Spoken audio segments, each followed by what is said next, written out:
Magandang araw sa inyong lahat mga kamatsas. Update naman tayo dito sa ongoing Portugal Chess Festival 2024 na kung saan naglalaro po ang mag-ina na sila Meow Meow at WGM Su Yuan Yuan. Kagaya po ng naipangako ko last time sa ating in-upload na video analysis ng laro ni Meow Meow, ito naman po ay ang sa kanyang mother.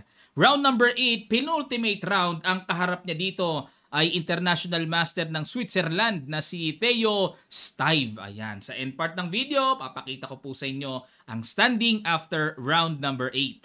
Ang ginawa ni Theo, nag-E4, C6 si Yuan Yuan. Ayan, kung papaanong si Meow Meow ay atakador, napansin ko positional naman ang kanyang mother. Nag-D4, D5, E5, Karokan, advance, Knight C3, H5. Ayan, interesting itong H5 ah. Usually kasi E6 yan eh. Pangalawa, Queen B6. Ayan, pero ito talaga tira dyan, E6. Pero dito, bookline pa rin pero bihirang itira ang H5. Nag-Bishop D3 hinamon, tinanggap ang exchange. Nag-E6, Knight F3, Knight H6. Ayan, para ilalagay ang Knight sa F5. No? Good square yan. Nag-Castle, Knight F5, Knight E2. Ayan, saan pupunta yan? Knight G3 or F4, Bishop E7, nag-B4 si Theo. Ayan, kumarga. At nag-A5 lang. Okay? At sa usapan pong novelty, itong B4 ang novelty. New move. Dahil ang normal naman dito sa bookline, B3, pangalawa, Knight G3, pangatlo ang A4. Yan ang mga notable moves dyan. Pero dito, iba. Nag-B4. In A5 lang. Pero alamin muna natin para mas maliwanag, paano kung capturing yan ng bishop, yung libreng pawn? Mag-rook B1. May bawi din naman kasi sa B7 pag umalis ang bishop. At kung puwersahing depensahan yan, magsi-C3 lang, bishop E7 and rook takes B7 na makapagbibigay ng positional advantage sa white.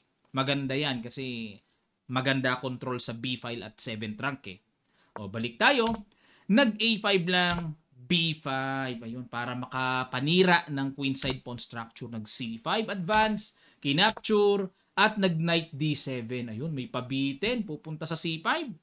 Nag-Knight ED4. Yun lang. Bad move si IM Theo. Dapat daw C6 push. Huwag munang ibigay ang pawn. Takes, Knight C5, Queen D1 at Queen C7. Yan po ang continuation na binigay dito. At kapag nag-Knight ED4, Knight takes D4, ayan. Kung mag-Knight takes D4, may Queen takes E5. Kung mag-Queen takes D4, may Queen takes C6. Mababawi din yung pawn. Okay? Okay, balik tayo. Pero ang ginawa ay nag-Knight ED4, Knight takes C5, Queen E2. Another bad move by IM Theo. Nakakatuwa si IM Theo eh. Akala mo yung nakikita natin sa card. Parang jack ang datingan eh, no? Parang jack eh. O, ayan ha. Queen E2 bad move, dapat daw Queen D1.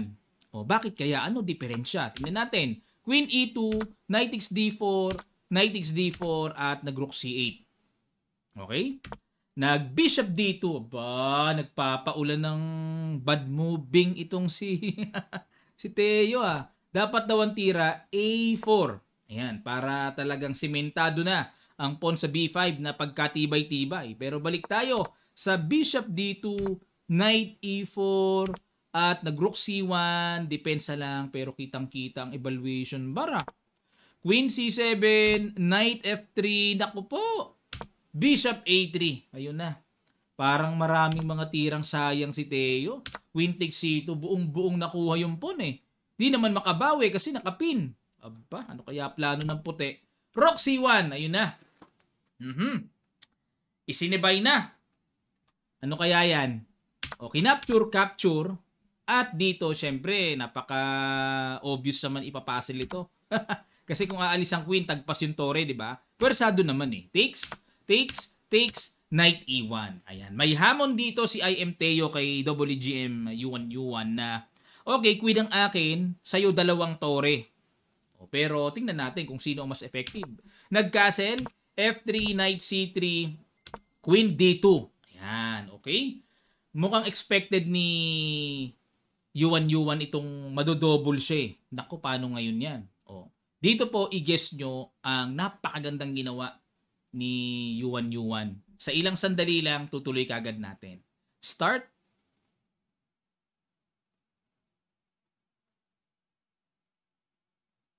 Maraming salamat sa mga nag-effort and congrats sa mga nakakita ng Roxy 8. Excellent move. Kapuri-puri ng computer engine. Bakit? Hindi pwedeng capturing yan. May Knight E2 anytime eh. Ibig sabihin pala, kahit pala nandyan lang ang tore, okay lang. Nag-King F2. Ayan. Inilihis na sa mapanganib na double. Pero may Rook A1. Threatening Rook takes A2. Naku po, nanganganib pa rin. Queen G5. Tumakbo na. Rook takes A2. King G3. Knight E2 check. King H3. At nag-Rook C4. Ayan. Sunod-sunod ang accurate move dito ni WGM. Dahil eto na po ang threat. Oh. May Knight F4 check ng paparating.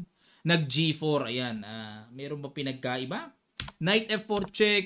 King G3 and Rook E2. Ayan, para paalisin ang knight na nagbabantay sa G2 square. At ayun na, desperate move na. Ayun, pag-capture ba, depensado pa rin na. Pero kagaya ni Meow Meow sa kanyang mga laban, marami tayong puzzle. O ito, second puzzle. Sa kanyang mother naman, find the excellent move sa ilang sandali lang, tutuloy kagad natin. Start.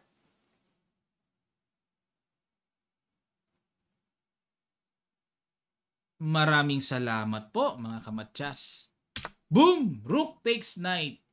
Sacrifice. Excellent move. At napatira na lang ng Queen A7 si Steve. Bakit kaya? Ano mangyayari kung capturein yan? Ito po ang napakagandang nakwenta. May H4 check pala. Pag kinapture, whoop! Knight G2. Double-licious. Kapag nag-King F2, whoop! Double-licious. Grabacious namang Knightatious yan. Malupait. So, balik tayo. Kaya nag-Queen A7 na lang para mapigilan kahit papaano ang pag-check. Pero G5, ayan na. Sinemento na yung Knight sa F4. Ipinako na. At nag-Queen A3, Rook C2. Ang threat ay Rook G2, mamatyasin ang king. Ngayon, ano ang solution? Wala na. Wala na pong solution. Pampatagal na lang yung Queen D3 check, pero kakapturin lang yan. So, total winning for Black. Ganda ng naging laro niya. IM yan, ang tinalo ni WGM U1. Oh, proud na proud si Meow Meow niyan. Doon lang sa kamatyas, natatandaan ko eh. Nung wala namang ipinanalo si Meow Meow, no, talagang hirap siya sa mga Pinoy talaga eh. Pero nung nakatabla, may tabla siya, kitang-kita ko sa mukha nila, sa aura nila na napakasaya nila. Talagang nagkakangitian sa pagkain, ganado. Pero syempre, normal naman na kapag talo, talagang may ganon. May mga simplihang sermon. Ayan po mga kamatyas, ito po ang kanilang standing after penultimate round. Mamaya, analyze naman natin ang naging laro ni Meow Meow, ha? Round number 8 din. Okay, ito na po, no? Ang nangunguna ay si Grandmaster Spraget. Grabe, 65 years old na yan, ha? Mapalo pa. Oh, pang number 6 si WGM U1. Oh, not bad, mga kamatyas, not bad. At si Meow Meow, pang ilan? Pang number 10. Oh, pasok sa 10. 5.5 points, 6 points naman ang kanyang mother. Okay? Oh, isusunod natin ang naging laro sa crucial penultimate round kasi mamaya pa lang yung last round, mga kamatyas eh. Aabangan natin yung last fight nila, ha? Ayan. Dako naman tayo kay Meow Meow. Maya lang gagawin ko po. Upload ko lang muna ito. Maraming salamat. Sana natuto kayo at na-update. At sa mga nagtatanong po ng ating Kamatyas merchandise, search nyo lang sa Shopee link namin ng Kamatyas Sporting Goods Shop. Nandun po ang mga post namin ng Kamatyas chess products. Pili na kayo. Napaka-quality po. Hindi kayo magsisisi kapag kayo ay umorder. Maraming salamat. Magkita-kita pa tayo sa mga susunod pang videos.